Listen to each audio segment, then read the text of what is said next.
श्री शिवाय नमस्तुभ्यम। हर हर महादेव। नमस्कार प्रिय भक्तजनों, आज मैं आपको बताऊंगी कि मार्च महीने का अर्थात चैत्र महीने का पहला प्रदोष व्रत, मार्च महीने का दूसरा प्रदोष व्रत कब है, अर्थात इस महीने का कृष्ण पक्ष का प्रदोष का व्रत कब रखा जाएगा। संपूर्ण पूजा विधि के बारे में, प्रदोष काल के समय के बारे में बताऊंगी, साथ में उपाय बताऊंगी। जैसा कि आप सभी जानते हैं कि प्रदोष का व्रत महीने में दो आता है, एक आता है कृष्ण पक्ष का और एक आता है शुक्ल पक्ष की त्रयोदशी तिथि होती है, उसे हम प्रदोष के व्रत के रूप में जानते हैं। इस दिन भगवान शिव माता पार्वती का पूजन किया जाता है। प्रदोष का व्रत करने से भगवान शिव की कृपा प्राप्त होती है, मनवांछित फल प्राप्त होता है। हमारे हिंदू पंचांग के अनुसार चैत्र मास के कृष्ण पक्ष की त्रयोदशी तिथि गुरुवार को पड़ रही है। गुरुवार को प्रदोष का व्रत होगा और इसे हम गुरु प्रदोष व्रत कहते हैं। यह गुरु प्रदोष व्रत होता है, वह शत्रुओं का नाश करने वाला होता है, मनवांछित फल प्रदान करने वाला होता है। यह दूसरा प्रदोष व्रत है। मार्च महीने का आखिरी प्रदोष व्रत है। चैत्र मास के कृष्ण पक्ष की त्रयोदशी तिथि 27 मार्च 2025 को सुबह 1:42 पर तिथि प्रारंभ होगी और 27 मार्च को देर रात 11:03 पर तिथि समाप्त हो जाएगी। प्रदोष व्रत 27 मार्च गुरुवार को रखा जाएगा। इस तरह से आप प्रदोष का व्रत गुरुवार के दिन करें, भगवान शिव की पूजा आराधना करें। पूजा का शुभ मुहूर्त रहेगा। प्रदोष काल का समय वह समय होता है जिसमें सूर्य अस्त हो रहा होता है। सूर्य जब अस्त हो रहा होता है उसके 45 मिनट पहले का समय, 45 मिनट के बाद का समय जो होता है वह प्रदोष काल का समय होता है। उस समय देवादिदेव महादेव भोले बाबा की पूजन की जाती है। तो गुरुवार के दिन प्रदोष काल का समय रहेगा शाम 6:36 से रात 8:56 तक रहेगा। आप इस समय पूजा कर सकते हैं प्रदोष काल की। प्रदोष व्रत में पूजा सूर्योदय से पूर्व उठकर स्नान आदि किया जाता है। भगवान देवादिदेव महादेव भोले बाबा का ध्यान करें। व्रत का संकल्प लिया जाता है। इस दिन नाज नहीं खाया जाता है, भगवान के मीठे का ही भोग लगाया जाता है। शाम के समय कथा सुनी जाती, पूजा की जाती। फिर शाम के समय कोई भी फल फ्रूट वगैरह खा सकते हैं। शिवलिंग पर जल चढ़ाए, बेलपत्र फूल पत्ते चढ़ाए और जैसे कि आज के दिन मतलब जो भी शिवलिंग की पूजा करता है, दीप लगा देता है, उसकी भी मनोकामनाएं पूर्ण होती है। प्रदोष व्रत कथा का आज के दिन आप जरूर सुने, भगवान शिव की आरती करें, भोग लगाए, क्षमा याचना करें। जो भी नियम होते हैं प्रदोष के उनका पालन जरूर करें। मैं आपको उपाय के बारे में बताऊंगी जो शिव महापुराण की कथा के अंतर्गत पूज्य गुरु जी की कथाओं से लिए गए, शिव महापुराण की कथाओं से लिए गए उपाय हैं। आप उन्हें भी जरूर कीजिएगा। केवल प्रदोष के दिन किए जाने वाले उपाय हैं। कुछ ऐसे उपाय जो गुरुवार की जब प्रदोष पड़ती है उस दिन किए जाने वाले उपाय है। जब गुरुवार की प्रदोष पड़ती है उसी दिन किए जाने वाले उपाय हैं। कुछ किसी भी प्रदोष के दिन आप इन उपायों को कर सकते हैं। साथ ही मैं आपको पहले बता दूं कि प्रदोष व्रत के क्या नियम होते हैं। प्रदोष व्रत का नियम होता है कि इस दिन हमें किसी भी जैसे तामसिक चीज़ें होती हैं उनका सेवन नहीं करना चाहिए। घर में किसी को भी जैसे कि लहसुन प्याज वगैरह होता है उनका सेवन नहीं करना चाहिए। साथ ही साथ कोई भी किसी के पास में जैसे चुगली वगैरह नहीं करनी चाहिए, किसी का अपमान नहीं करना चाहिए। शिवालय में ज़्यादा से ज़्यादा जाए, भगवान का जाप करें और आप इस दिन भजन कीर्तन कर सकते हैं।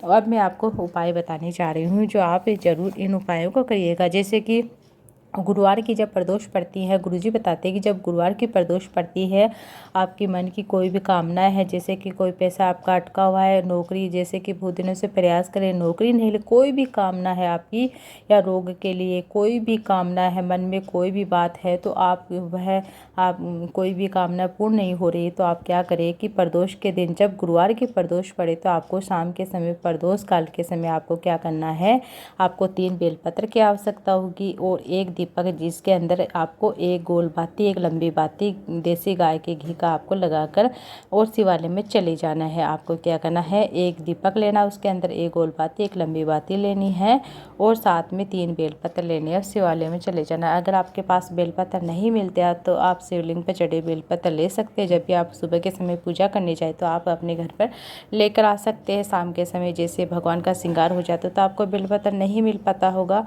कहीं कहीं पर श्रृंगार कर देते हैं तो उस समय नहीं मिल पाता है, नहीं तो शिवलिंग पर चढ़े ही रहते हैं बेलपत्र। तो आप जैसे पूजा की सुबह की पूजा करने जाए तो खूब सारे बेलपत्र चढ़ते हैं सुबह से दोपहर तक, तो आप उस समय लेकर आ सकते हैं। शाम के समय उपाय कर सकते हैं। आपको क्या करना है, 3 बेलपत्र आप जब लेकर जा रहे हैं तो आपको पहला बेलपत्र जो नंदी होता है, नंदी की जो पीठ होती है, जो जिसे मतलब पीठ होती है, उसके ऊपर एक बेलपत्र रखना है और एक बेलपत्र माता पार्वती के हस्त कमल पर रखना। तीसरा बेलपत्र आपको शिवलिंग के ऊपर रखना, उसके डंडे का मुख जलाधारी की ओर करना है। और साथ में एक दीपक लेकर गए हैं वह नंदी का दर्शन कराते हुए, जैसे कि कहीं कहीं पर नंदी बाहर होता है तो आपको क्या करना, नंदी को दर्शन कराते हुए शिवलिंग को दर्शन इस तरह से रखना है। अगर जैसे कि एक ही जगह है नंदी शंकर भगवान का शिवलिंग विराजमान होता है तो आप बीच में रख सकते हैं। भगवान शंकर भगवान की ओर उसकी लो करते हुए आपको रख देना है और नंदी और शंकर भगवान के बीच में वह दीपक रख देना। इस तरह से आप अपने मन की कामना करते हुए वह दीपक लगा सकते हैं। अब मैं आपको अगला उपाय बताने जा रही हूँ। अगला उपाय बहुत ही विशेष है। आपको क्या करना, प्रदोष के दिन, जैसे कि जो प्रदोष पड़े, आपकी कोई कामना नहीं पूर्ण हो रही है तो आपको 3 प्रदोष करके देखना है। आपको क्या करना, एक बेलपत्र, एक समीप पत्र और साथ में आपको एक कनेर का पुष्प लेकर जाना है। शिवालय में चले जाइए, सुबह से शाम तक कर सकते हैं। 1 लोटा जल लेकर चले जाइए। आपको क्या करना, सबसे पहले आपको 1 लोटा जल चढ़ा देना देवादिदेव महादेव भोले बाबा की शिवलिंग के ऊपर। फिर आपको एक बेलपत्र, एक जो पीला कनेर का फूल होता है वह, और एक समीप पत्र देवादिदेव महादेव भोले बाबा की शिवलिंग के आप ऊपर जरूर चढ़ाइए। आपकी मन की कामना अभिलाषा बोलते हुए आपको वह कर लेना। इस तरह से अपने मन की कामना पूर्ण करने के लिए बाबा से निवेदन करते हुए वह तीनों चीज़ें चढ़ा देनी। अब मैं आपको अगला उपाय बताने जा रही हूँ। धन से संबंधित उपाय है, नौकरी से संबंधित उपाय, व्यापार से संबंधित उपाय है। अगर आपका व्यापार नहीं चल रहा तो आपको क्या करना, 1 लोटा जल लेना है।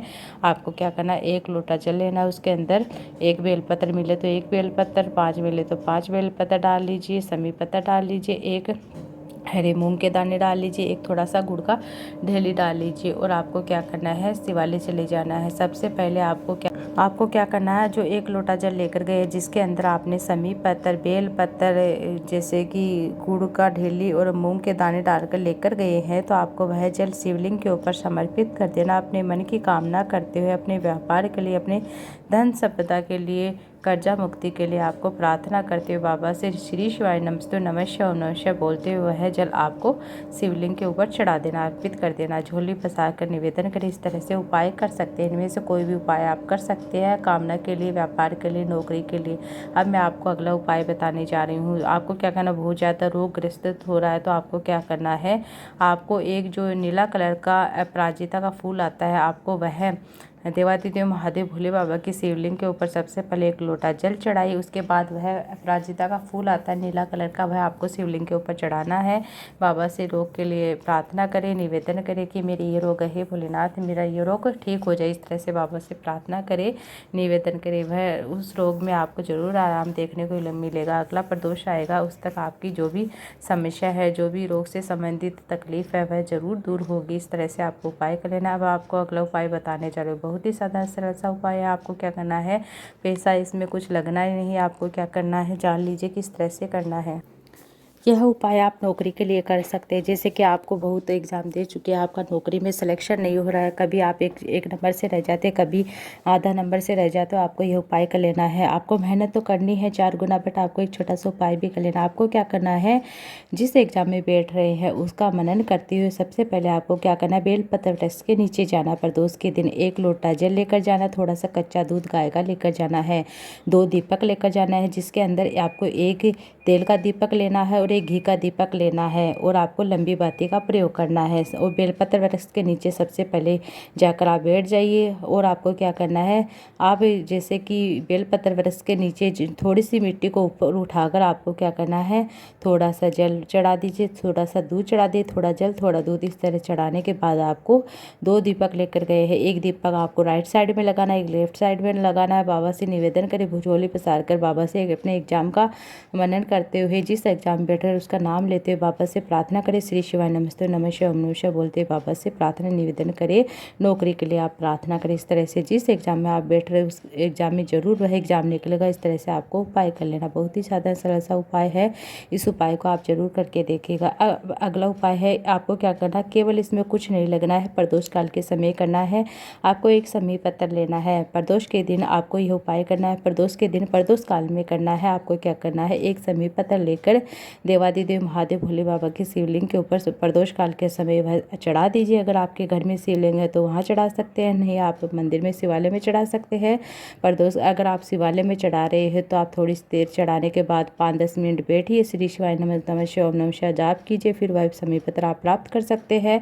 अगर आपके घर में शिवलिंग है तो आप चढ़ा रहे हैं तो प्रदोष काल के समय चढ़ा दीजिए और 9:15 बजे आपको उठाना है, क्योंकि 9:15 बजे का ऐसा मुहूर्त होता है जो देवादिदेव महादेव भोले बाबा का अति प्रिय होता है। तो उस समय आप बाबा से प्रार्थना करते हुए वह समी पत्र आप प्राप्त कर सकते हैं। जिस कार्य के लिए जा रहे हैं, जैसे आपको कोई कार्य अटक रहा है, जिस कार्य के लिए जा रहे हैं उस कार्य के लिए आप समी का पत्र अपने साथ लेकर जाइए, उस कार्य में आपको जरूर सफलता मिलेगी। इस तरह से आपको उपाय कर लेना, बहुत ही सादा सरल उपाय, इसमें कुछ लगना नहीं है। अब मैं आपको अगला रोग मुक्ति का उपाय बताने जा रही हूँ। अवधूतेश्वर महादेव का स्मरण करते हुए उपाय करना। आपको क्या करना है, आपको एक दुर्बा लेनी है। फिर से सुन लीजिए, आपको क्या करना है, एक दुर्बा लेनी है, केवल एक ही दुर्बा लेनी है। और आपको क्या करना है, अवधूतेश्वर महादेव का स्मरण करते हुए शिवलिंग के ऊपर जहाँ से जल नीचे गिरता है वहाँ पर वह एक दुर्बा आप लेकर आए हैं वह समर्पित कर देनी, चढ़ा देनी है। और शरीर में जो भी रोग है, तकलीफ है, उसका मनन करते हुए अवधूतेश्वर महादेव का स्मरण करते हुए दुर्बा चढ़ा दिए। कोई भी बड़ी बीमारी आपके घर में प्रवेश नहीं करेगी। अगर आपको किसी भी तरह का रोग है तो वह भी दूर हो जाएगा। इस तरह से आपको उपाय कर लेना, बहुत ही साधारण से सरल सा उपाय, आप इसे जरूर करके देखिएगा। अब मैं आपको अगला उपाय बताने जा रही हूँ। मनोकामना पूर्ति का उपाय है, बहुत ही साधारण सरल सा उपाय है, आप जरूर करके देखिएगा। अपनी शादी ब्याह के लिए भी यह उपाय कर सकते हैं। आपको क्या करना है, एक बेलपत्र लेकर उसके बीच वाली पत्ते पर पीला चंदन लगाकर अपने हृदय की बात कहते हुए भगवान भोलेनाथ से कहते हुए, भोलेनाथ मेरे दिल की ये बात आपको सुनना ही होगा। दिल से आप कह दीजिए बाबा से। उस बेलपत्र को अपने हाथ की हथेली में लेकर माता अशोक सुंदरी के स्थान का स्पर्श कराते हुए माता अशोक सुंदरी के स्थान पर वह बेलपत्र चढ़ा दीजिए। आपको क्या करना है, फिर से सुन ले, एक बेलपत्र लेना है, उसके बीच वाली पत्ती पर, जो बीच वाली पत्ती होती है बड़ी, उस पर पीला चंदन लगाकर अपने मन की बात करते हुए माता अशोक सुंदरी के स्थान पर चढ़ा देना है। और फिर आपको क्या करना है, आपको शिवलिंग की ओर, आपको जैसे कि शिवलिंग का दर्शन करते हुए चढ़ा देना है। और उस पत्ते पर हथेली रखकर आपको श्री शिवाय नमः शिवाय बोलते हुए अपने मन की कामना करते हुए बाबा से प्रार्थना करें, निवेदन करें। आप इस तरह से करेंगे तो आप जो अगली प्रदोष आएगी उस तक आपकी जो भी कामना है, जिस कामना से आपने यह बेलपत्र चढ़ाया है बाबा को पीला चंदन वाला, उस कामना, जिस कामना से चढ़ाया वह कामना आपकी जरूर पूर्ण होगी। इस तरह से आपको उपाय कर लेना, बहुत ही सादा सरल सा उपाय है, आप इसे जरूर करके देखिएगा, आपको जरूर लाभ देखने को मिलेगा। ये थे छोटे छोटे उपाय। अब मैं अगला वीडियो लेकर आऊँगी, आपको वह वीडियो भी प्रदोष के दिन किए जाने वाले बहुत ही साधारण सरल से उपाय हैं। वीडियो बहुत बड़ा हो जाएगा, इसलिए मैं छोटे छोटे उपाय बताए, कुछ अलग से उपाय रह गए हैं उन्हें भी मैं बताऊँगी, तो आप उसे भी जरूर से देखिएगा। श्री शिवाय नमस्ते, हर हर महादेव। यह वीडियो अच्छा लगे तो वीडियो को लाइक ज़्यादा से ज़्यादा शेयर कीजिएगा।